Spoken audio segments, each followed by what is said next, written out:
ఉద్దేశంతో ఈరోజు వామపక్ష విద్యార్థి సంఘాల ఆధ్వర్యంలో ప్రెస్ మీట్ నిర్వహించడం జరిగింది. ఇవాళ గురుకుల ఉద్యోగ నోటిఫికేషన్ ఇస్తున్నటువంటి క్రమంలో అప్పటి టీఆర్ఎస్ ప్రభుత్వం కొన్ని నిర్దిష్టమైనటువంటి విషయాలు చెప్పి దాని ప్రకారమే మేము అంటే జోనల్ సిస్టమ్ను బేస్ చేసుకొని మాత్రమే ప్రతి ఉద్యోగాన్ని మేము భర్తీ చేస్తామని చెప్పి మాట్లాడడం జరిగింది. అట్లాగే మహిళా సాధికారత గురించి ప్రస్తావిస్తూ వాళ్ళకు సంబంధించిన రిజర్వేషన్ అంశాన్ని కూడా వాళ్ళు అప్పుడు మాట్లాడడం జరిగింది. కానీ తీరా కాంగ్రెస్ గవర్నమెంట్ మారిన తర్వాత ఇవాళ జోనల్ సిస్టమ్ మొత్తం కూడా మల్టీ జోనల్ సిస్టమ్ కు మారినటువంటి పరిస్థితుంది.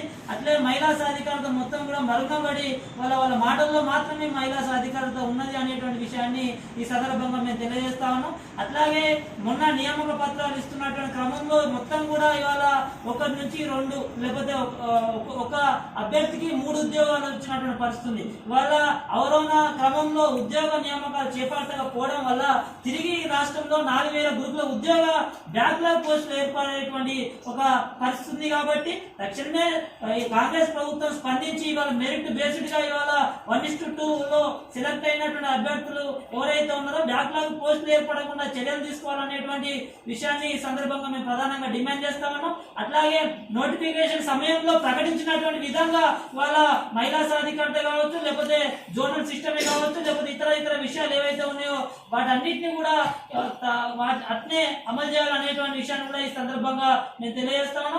ఈ క్రమంలో ఈ అభ్యర్థులు చేస్తున్నటువంటి ఒకవేళ ప్రభుత్వం స్పందించకపోతే అభ్యర్థులు చేస్తున్నటువంటి ఆందోళనలో మేము కూడా భాగమవుతూ ప్రభుత్వాన్ని కూడా ఈ వైపు ఆలోచించేటువంటి క్రమంలో మేము తీసుకొస్తాం అనేటువంటి విషయాన్ని ఈ సందర్భంగా గుర్తు చేస్తాం.